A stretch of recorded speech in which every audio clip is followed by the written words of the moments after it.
I'm Amber Davies and welcome to Call to Stage. This is the space where musical theatre takes centre stage. From unforgettable backstage stories with incredible special guests to insights from my life and my theatre journey. We're leaving it all on the mic every single week, so let's jump in.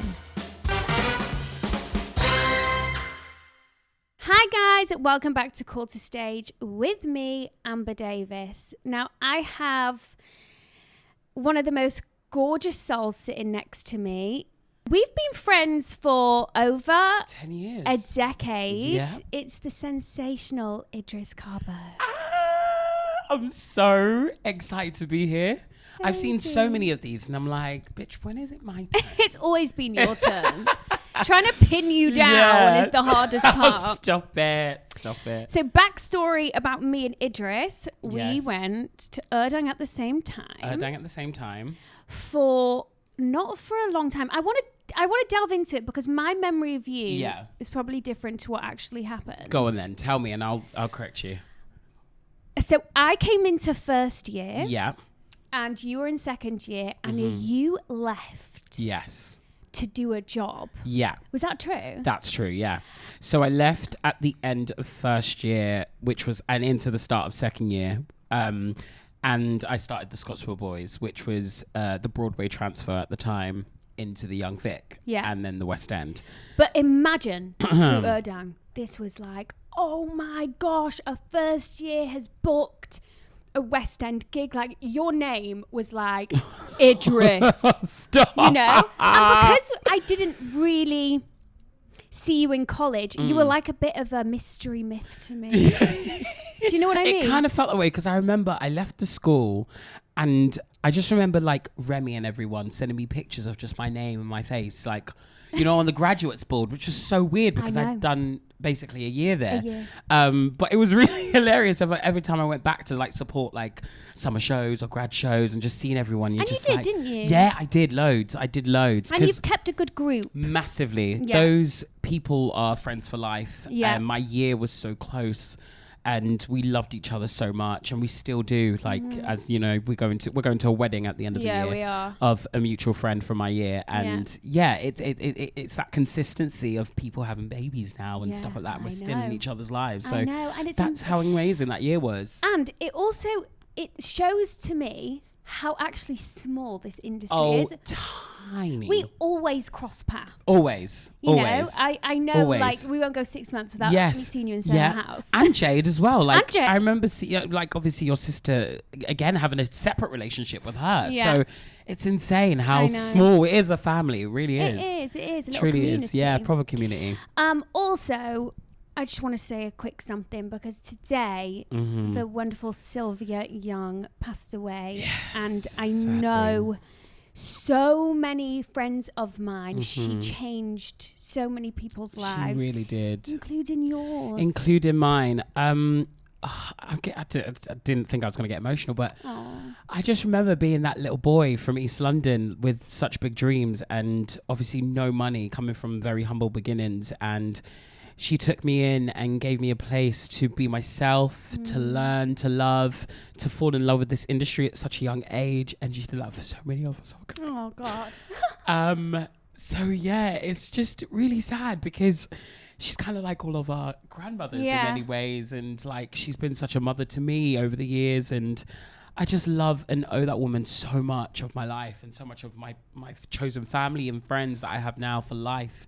And that's what that school was. It was a true testament to her, you know, the love and the compassion that she led with trickled down to the students and everyone that was around. So. And today just feels like a really sad and heavy day. You see the impact for sure. she made on so many people's lives. Yeah, so many. You know, I never met her ever. I came from a small town in North Wales, and from a young age, I always wanted to be a Sylvia girl. Honestly, wearing that uniform was like a badge of honor. Yeah. And she would tell you that when you joined the school. She was strict, and she would always be like, you're representing like a renowned name, which it was. And I remember going to John Lewis on Oxford Street, because that's how bougie it was. That's where you get our uniforms from. Oh, And really? yeah, babe. Oh, yeah. She no messing about. All uniforms was from John Lewis in Oxford Street.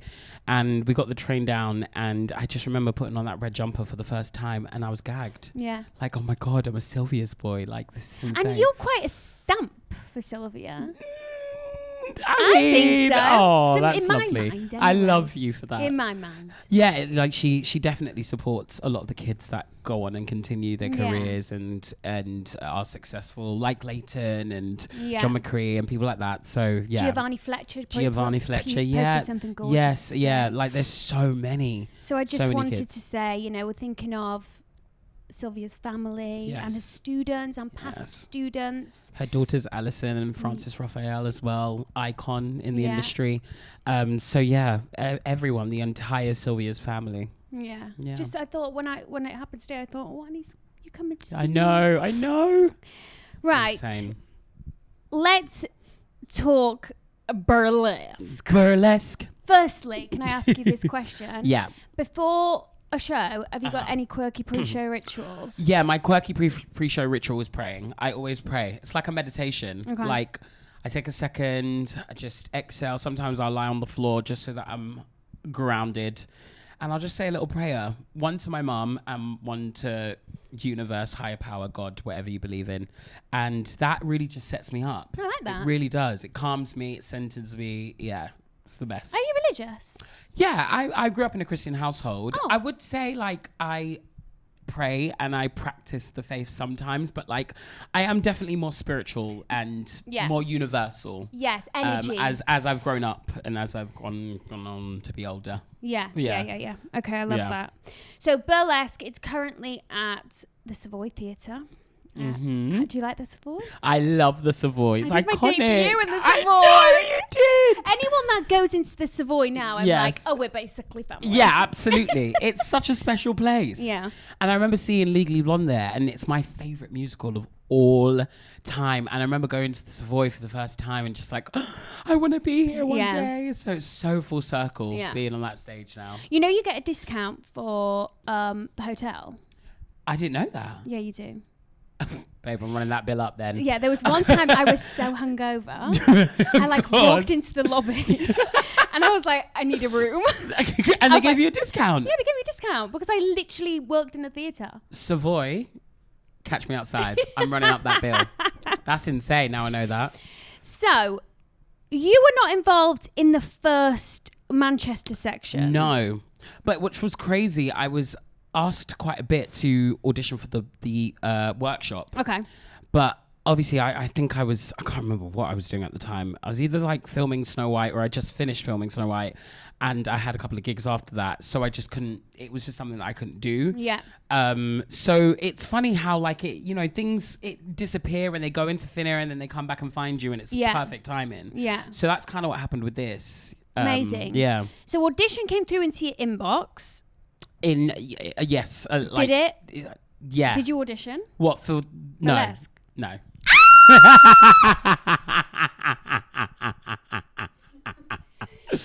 Wait. Let's backtrack. Let's backtrack. So you got an offer into your inbox. Yeah. Hilarious story. I was actually phoned by Todrick Hall herself. Yes, Miss Hall, if you're nasty.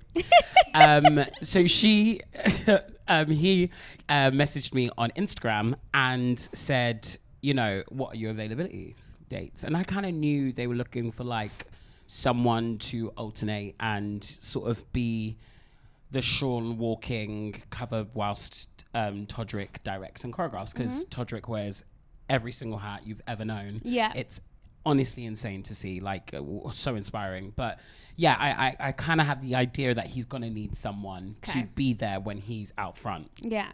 So it kind of sent me a message. Friends obviously in the cast were like, you need to do it, we've said you're the only one that could do it, you need to do it. So it was like, I don't know if this could work. I had other projects happening at the same time, so I was like, these are my dates, these are what I can do, let's see if it happens. This happened on the Monday. He called me on the Thursday evening and said, like, you know, I think it's going ahead. Would you be happy to come in? And, you know, what would you want? And I said what I want and what I feel like I expect. And he said the same thing. And we had a very mutual conversation. It was great. We were on the phone for about an hour. It was lovely. And then on the Friday, I got the offer. And then I started rehearsals Friday afternoon.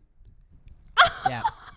It was like that. Very showbiz story. Very showbiz. I am obsessed with that. Yeah. I was like, so audition came into the inbox. No. No. So when did you cross paths with Todrick? Yeah, so I interviewed him last year at MusicalCon. Okay. On the main stage. He was like the artist spotlight of the day. So he came on stage, he did like some of his numbers. He actually did the big number that Sean sings in Burlesque, which is, again, full circle. My life is full circle. It is the circle of life here. Really is. And so that's where our paths crossed. And then I went to go see his new musical, Midnight. I went to go see the workshop. Gutted I didn't go and see that. Yeah, which was insane. I know, I heard. And again, we kept in touch, and that was sort of it. Okay, beautiful. Yeah. So it's more about who you know. Who you know, and also... No, also you've got... Babe, listen, Idriss. Yeah. Idriss has a reputation, you know? Like, for example, Rachel Tucker. Oh, my gosh, I love Rachel! Yeah, like, The best. she was a perfect Norma Desmond alternate. 100%. There was no anyone else really that could have done it. 100%. And it's a short run, isn't it? Really, it is really short. It basically is like a summer run. Beautiful. So we started. Opening night was last week on the 22nd of July, and then we're running up until September 6th. Day before us. Yes, yeah, literally, and Evita. So everyone's closing at the same time for summer. So it really is like a proper summer. Hopefully we all go out and have a cute little summer rap party. That'd be cute. I love that. We should organise that. Why don't we organise that? We'll do that. Okay. Social chairs here. Yeah. We'll do it. How has the experience been? You guys had flying reviews, right? Yeah, the reviews have been incredible. Yeah. It's been a very intriguing experience, just because obviously you're dealing with someone who's wearing so many hats. Mm-hmm. And again, in my whole career, I've never seen someone write, compose, direct, and choreograph a piece of theatre. And that is what Todrick Hall is doing all at the same time.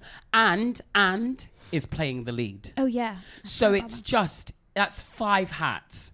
So like we would be in rehearsals and you would just see him go to the music department, write a lyric and compose some music. Then he would go to the choreographing team into another studio, come up with some 8 counts, and then he will come and give us notes, and then he'll teach us some bits, and then we'll just do it, and then he'll give notes. Like, it was insane. So for me, that experience was so inspiring, because I've just never seen anything like it. And that is his brain. He's just like constantly moving and constantly full of creativity, and yeah, that is something I've just never experienced. So, I love that. I love that so much. It's been really cool to see. Yeah. And I know that he put something on his social media that he was still doing costumes or something like at 4 a.m. before the opening. Yeah. Again, showbiz, very crazy. Yeah, that is mad. Showbiz. Yeah, but we did it. And the cast. The cast are amazing. Yeah. Everyone's a 10 out of 10. Like, and I'm not just talking about attraction. I'm talking like talented, like young, hungry, exciting, like our lead, Jess Foley, who is 21 years old. She's written some music for the show. That's how she got into the show. Yeah. She's 21, about to be 22, I think. And she's just so talented, and she is just so confident, so mature. She just oozes star quality. Honestly, every time I watch her, I'm like, how? Yeah. How 21 and you're doing this with such confidence and ease? She's just amazing.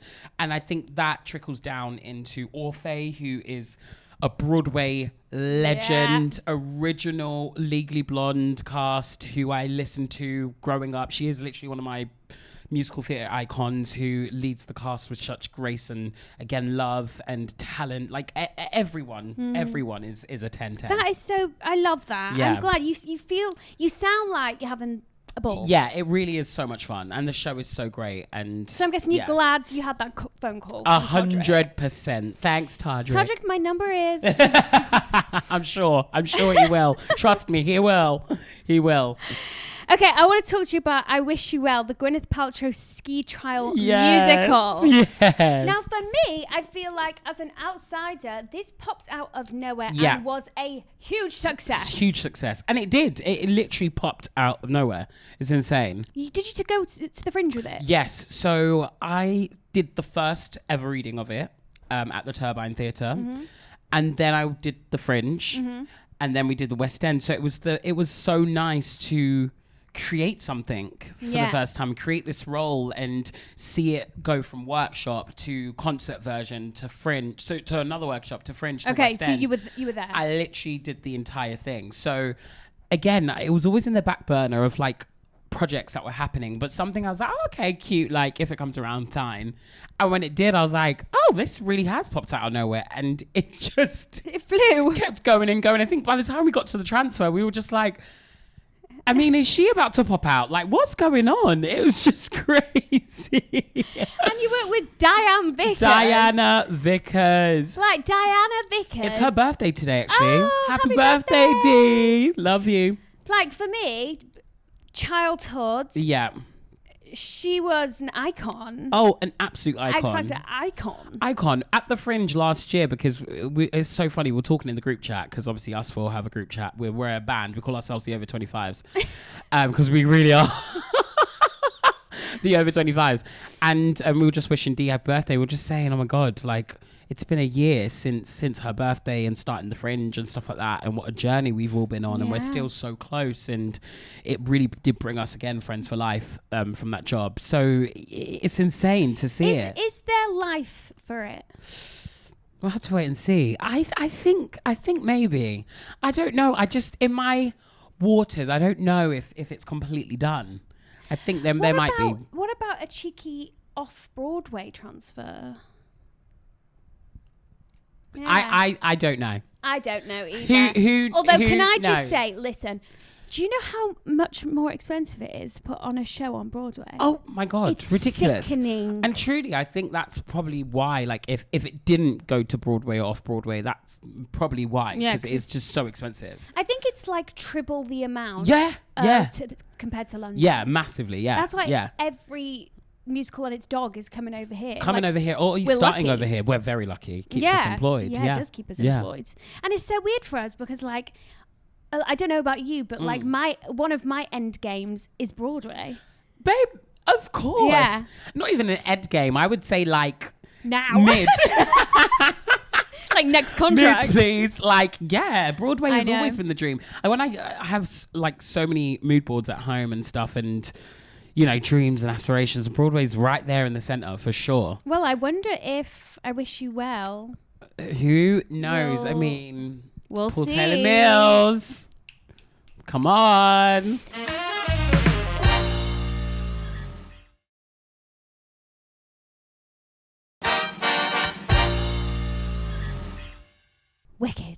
Wicked. Yes. I saw you as Bach. You did. I loved I it remember. so much. You did. Love you. Audition came through. Audition comes through. How old were you?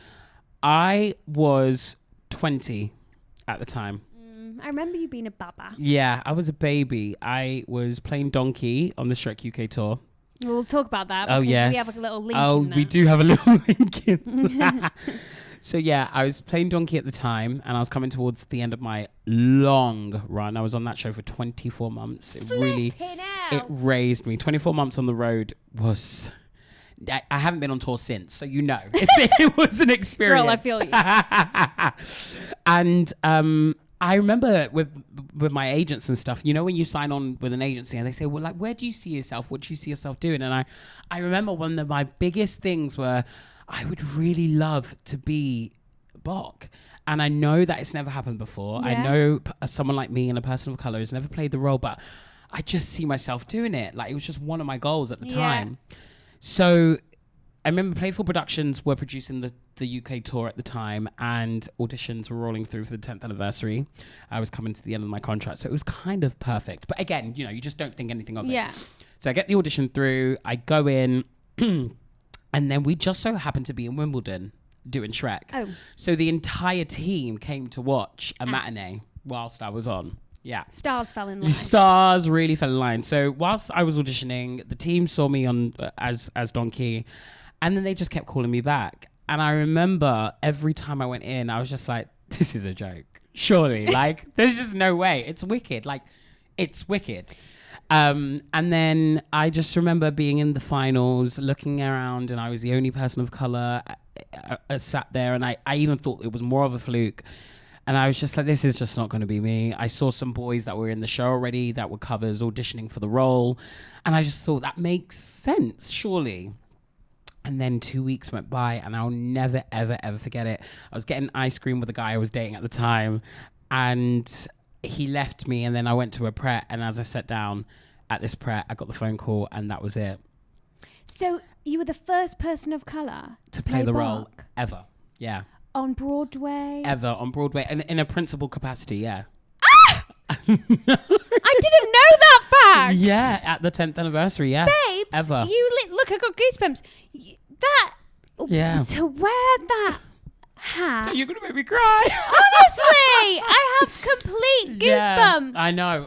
You I'm can so retire. teary, this whole thing. Today has just been a proper full circle day. I know. Yeah, it was just the best year of my life. 2016 to 17. It was just like, wow, life-changing. Yeah. It really was. It was the 10th anniversary. Obviously, Rachel Tucker was Elphaba, and I had been a fan of Rachel for so many years, and her Elphaba. Naturally. And she'd come back from Broadway to play the role. The cast were just stacked. Ollie Saville. Ollie Saville was Fiyero. Susie Mathers from the Australian cast was Glinda. Rachel Tucker. Who else? Anita Dobson was Madame Morrible. Yeah. Like the cast were, and then the ensemble were just, it was like the creme de la creme. Like, yeah. That cast, we still talk about that cast. What? History. Yeah. History. Actually, you are history. Yeah, it's crazy. Oh my gosh. Yeah, I'll never, ever, ever take that for granted, ever. Would you ever go back? I did go back. I went back for like a couple of months in 2019, just for the pandemic. I went back for a couple of months. They needed a book at the time, so I did. I did like a little 4-month stint. Book a hard thing? Huh? Book a hard thing? I wouldn't say so. I mean, compared to like things like Donkey. Yeah, and like Shrek and stuff like Shrek and Burlesque and everything else, I would say fairly easy. Okay. Yeah, unless you're coming in on the 8th show like raspy voice from a night out. Yeah, night out. Then it's probably really hard. There is definitely some top end range stuff there. But you're nothing. Yeah. Now let's talk then about Donkey. 24-month UK and Ireland tour. Yes, UK and Ireland tour. Ooh, the first one. Ooh, yeah. Jesus Lord. Well, that's why we went everywhere. This is how our paths cross once again. My little cousin, Millie, was Idriss's little Fiona in Liverpool. Insane. It was actually, Millie. She did her professional debut before me. Yeah. Superstar runs in the family, have to say. Now she's no longer in the industry. When I say Millie, she's 19 now. I Millie, know. What do you want to be? I saw she came and visited you the other day. She's beautiful. Insane. I said, what do you want to be, Mel's entrepreneur? Of course. Was this one the first breakout for you? I would say as an adult, yeah. As an adult, it was definitely a breakout. Face on the poster. Yes. Face on the poster, outside the marquee, all of that craziness on the buses. It was mad.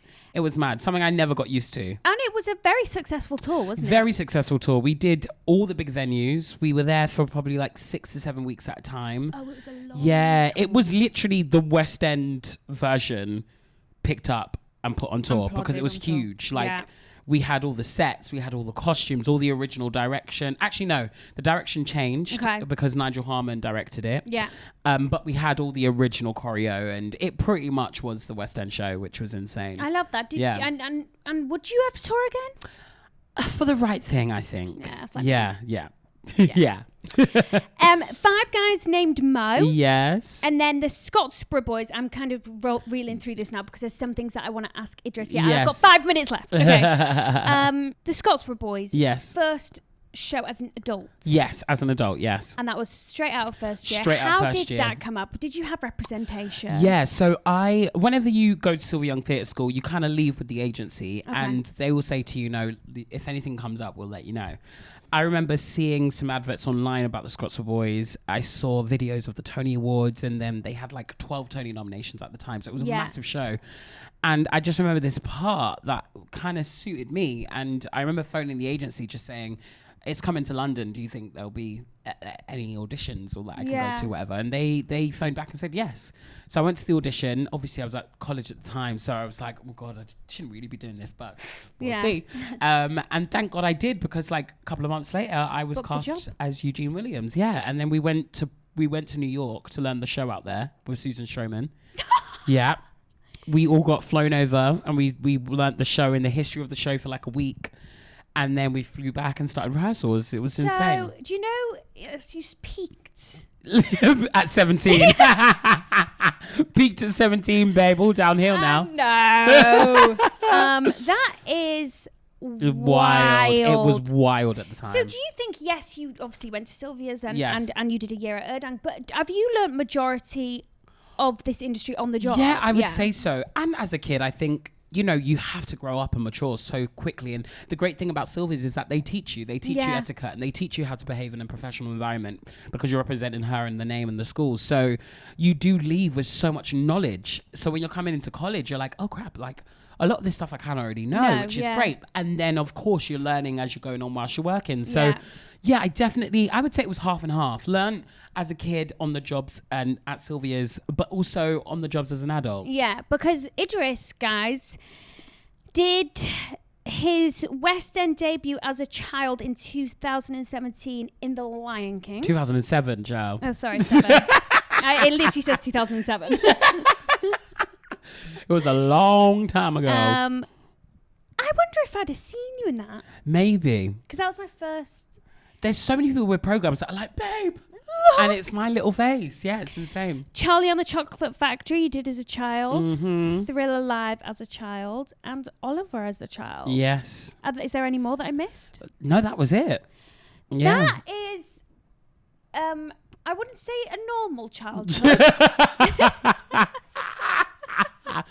Yeah, it wasn't. It was given Hannah Montana. I can't lie. It really gives. Everyone's dream Hannah childhood. Montana. Yeah, I was literally doing school in the daytime and shows at night. And insane. You didn't know any different? No. That was my life from 10 years old to now. Wow. Yeah, it's crazy. It is mad. And, you know, you wouldn't want it any other way. No other way. I mean, would you? Like... No, you were living my dream. Living the dream. Like, even now, we're living the dream. Can I ask you about your parents? Yes, of course. What was their opinion? So they were very traditional, very African, very religious. For all my Africans out there, you know that if you're in an African household, you're either going to be a lawyer, a doctor, or mechanic of some sort. Something serious, really serious jobs. And being an actor was an anomaly, like, you know, and then I was gay as well. God, nearly gave my parents a heart attack. So, it's facts though. It's facts. Let's talk about it. Let's talk about it. So yeah, I had to prove myself. Okay. Which is probably where I get my work ethic from. I had to prove to my family that I can sustain a career and still be in school whilst doing everything at the same time.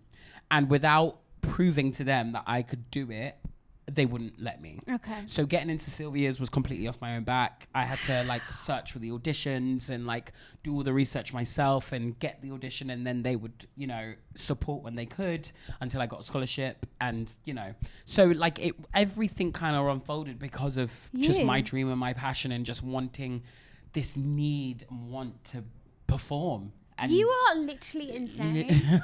You are amazing. I love you. I love you so much. Honestly. Yeah. It's been a real journey. But look, like you are one in a million. You are. Everybody in this industry absolutely adores you. You know, no one's got a bad word to say about Idriss Karbo. Do you know what I mean? That's so lovely. He's crying. Not again. And then before we finish, we're going to head over to our Patreon listeners, where I'm just going to ask you loads of fun questions. Of course. But before we finish this part of the session, Snow White. Also, it just is in bad education, but just do that research yourself. Snow White. Snow White. As Bingley. Yes. Is that a silent G? No. That G is hard, really, really hard. Bingley. We used to always joke on set. Bingley. Bingley. Yeah. do you want to get, your foot is in the door with television? Yes, I would because I had a whole moment for years where I was saying no to theatre to just carve, you know how hard it is trying to carve your place in the TV world and film world when you're a musical theatre person. So I just sort of like started again. It was in 2017. Okay. 2018. I just finished Five Guys Named Mo. I got a new agent. I went to acting classes. I did self-tape classes. I just was like focused and trying to build some sort of, profile in TV and film.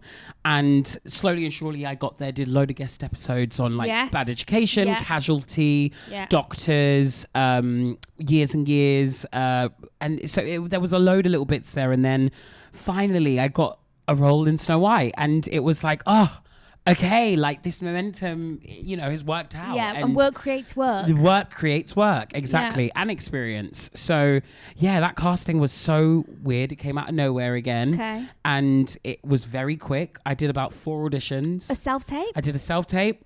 I did a recall and another recall the day after. And then I did a Zoom with all the Disney execs and cast and directors. Like, there was like 20 of them in one call. It was crazy. And then I remember, I think it was like the day after Boxing Day, I got the call that I got the job again. Fell to the floor, was a mess. Couldn't believe it. Oh my! And then we started the January after. And can I just ask, as a whole, like, how would you describe filming, like, a Disney film? Like what? Amber, dream come true. Yeah. Like, I am a Disney kid through and through. Like, you don't understand. Like, High School Musicals, Cheetah Girls, like, That's So Raven, Lizzie McGuire, Hannah Montana, all of it. That was my childhood. I grew up watching all of those programs, singing all of those songs, the TV shows, the campery, all of it. And I just always wish to be on a parking lot, on a table, dancing and singing a cheesy Disney song. Yeah. You know exactly what I'm talking about. Like, one of those ensemble. Do you know what I mean? Yeah. And we got to do that on Snow White. And I remember it was me and Rachel. just my pal, Rach. Me and Rachel, because Rachel's a massive Disney fan as well. And we were rehearsing the finale number. And we'd spoken for ages about how much we love like the High School Musical franchise and stuff. And we would turn to each other when we were doing like Good Things Grow and be like, this is our High School Musical moment. We'd just be like holding each other like, this is it, we've made it. And that's what every day on set was. It was a real Disney set. Like, it felt like I was at Disneyland every day. It was amazing. I love that. Well, I'll have to introduce you to Corbin Blue. Please. Oh my God. Freedom. I got him in Freedom. Babe, I saw. He was on a pole, wasn't he? Yeah. And then you did like a Wildcats warm up, and I nearly passed out. That man is my hero. Before he leaves, I'll introduce you to him. But you are amazing. You are. I love you so much. Honestly, this has been so wholesome. Been good for my heart. Thank you for listening, and if you're a Patreon listener, stay tuned. Yes. Love you, bye. Love you, bye.